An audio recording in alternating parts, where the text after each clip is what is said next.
Brought to you by Agilus Diagnostics.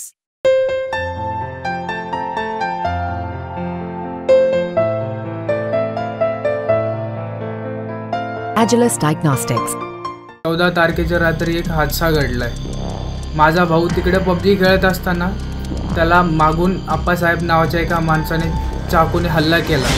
तो आतड्या निघालं होतं त्या पोराचं, तर बापाने उचललेली घाटीत नेलं। हल्ला करून त्याला जखमी केला आणि खाली पाडलं आणि त्याच्यावर वार करत गेला।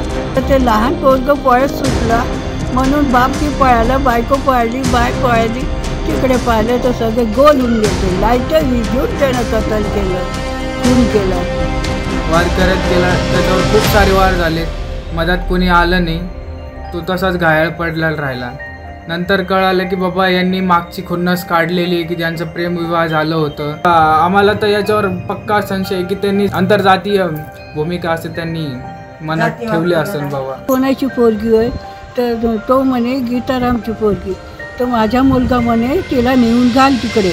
माझा भाऊ यांच्या धाकानी यांचं मन राखण्यासाठी बाबा यांना राग नको यावा याच्यासाठी महिनाभर 1.5 महिनाभर घराच्या बाहेर राहिलं। हे अजिबात जाणार नाही म्हणे, माझ्या जीवाचे धोका आहे म्हणे, तिकडे गेली का। दिवस झालं तो त्यांचे प्रेमचे काय माहीत नाही, पण ती पोरगी आमच्या घरी आली। आमच्या घरी आल्यानंतर तो पोराची म्हणजे माझं पोरगं म्हणे ही कोणाची पोरगी होय तर तो म्हणे गीतारामची पोरगी, तर माझा मुलगा म्हणे तिला नेऊन घाल तिकडे असं म्हणे। तर ती पोरगी म्हणे मी अजिबात जाणार नाही म्हणे, माझ्या जीवाचे धोका आहे म्हणे, तिकडे गेली का असं म्हणे। त्याच्यानंतर मग माझी सुट्टीची व्यवस्था केलं आणि लग्न वगैरे केलं, सोयीनं केलं। सांगा काय गलती झाली सास। तर काय घटना काय घडली होती त्या दिवसाचं? हां, तर लग्न झाल्यानंतर ती पोरगी इथं भांडे घासत होती, माझा नातू इथं खेळत होता मोबाईल खेळताना कोणाच्या तरी फोन आला ये म्हणून, तर ते सहज गेला असं माझा मित्र असं म्हणून गेला।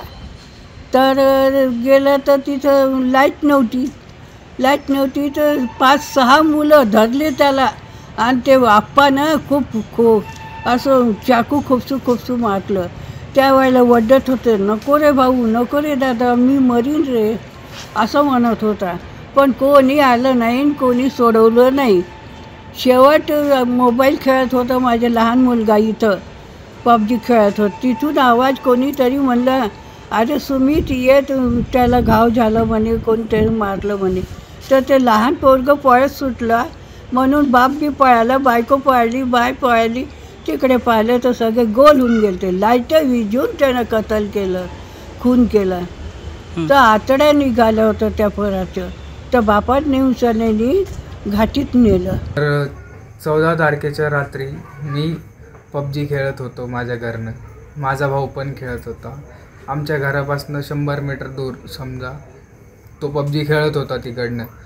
तिकडं आमचे सगळे मित्रमंडळी तिकडनं खेळत असतात, मी एकटा घरात असतो तर घरातनं खेळत असतो। ऑनलाईन आमचं बोलणं चालणं चालूच असतं।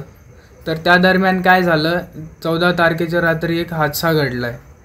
माझा भाऊ तिकडे पबजी खेळत असताना त्याला मागून आप्पासाहेब नावाच्या एका माणसाने चाकूने हल्ला करून त्याला जखमी केला आणि खाली पाडलं आणि त्याच्यावर वार करत गेला। त्याच्यावर खूप सारे वार झालेत, मदत कोणी आलं नाही, तो तसाच घायल पडला राहिला। नंतर कळालं की बाबा यांनी मागची खुन्नस काढलेली की ज्यांचं प्रेमविवाह झालं होतं, यांच्या मीटिंगा वगैरे बसत होते, यांनी डिसाईड करून ते सगळं केलं।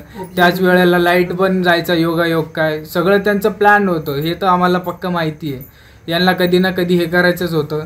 माझा भाऊ यांच्या धाकानी यांचं मन राखण्यासाठी बाबा यांना राग नको यावा याच्यासाठी महिनाभर 1.5 महिनाभर घराच्या बाहेर राहिला की बाबा यांचा विचार करू, थोड्या वेळाने शांत झालं की यांच्यासोबत गोड हो या विचारानं तो तिकडं जायचा बाबा त्या झाडाकडं 100 मीटर दूर येतो। तिथून 100 मीटर अंतरावर मुलीच्या वडिलांचं घर आहे, तर तिथं जस्ट जायचा, त्या मुलांसोबत असंच बोलायचं नेहमीसारखं जसं तिकडे जातो की बाबा आता तरी ते गोड बोलतील, आज न उद्या मला थोडंफार मारतील, पण इथून पुढं तरी आमचं सगळं नीट होऊन जाईल, हा विचार साधारण त्याचा असायचा। पण त्यांनी हा दिवस दाखवला आहे आता त्याला त्वरित आम्ही उचललं तिथनं, जसं त्याला चाकूचा वार झाला होता. त्याला पकडायला कोणी आलं नाही. पकडायला यायचा प्रयत्न केला मुलांनी, तर त्यांनी त्याच्यावर पण चाकू उगारला. हे सगळं कशामुळे सुरुवात कशी झाली होती याची? सुरुवात सर हे प्रेम प्रकरणच समजा. आता त्यांनी पहिल्यांदा लग्न केलं होतं पळून जाऊन. आता हे आम्हाला देखील माहीत नव्हतं की यांचं प्रेम प्रकरण आहे म्हणून. ठीक आहे. तर एक दिवस सकाळी हे मला असं ऐकण्यात आलं की बाबा हे दोघं फरार आहेत. नाही, पण प्रेमविवाहाला कारण काय? त्यांना राग येण्याचं कारण काय? जातीवाद किंवा काय? आंतरजाती विवाह म्हणता येईल. कारण की आम्ही समजा बौद्ध आपलं गोंधळी समाजाचे आणि ते बौद्ध. आता आम्हाला तर याच्यावर पक्का संशय आहे की त्यांनी जातीवादी आपलं आंतरजातीय भूमिका असं त्यांनी मनात ठेवली असेल बाबा.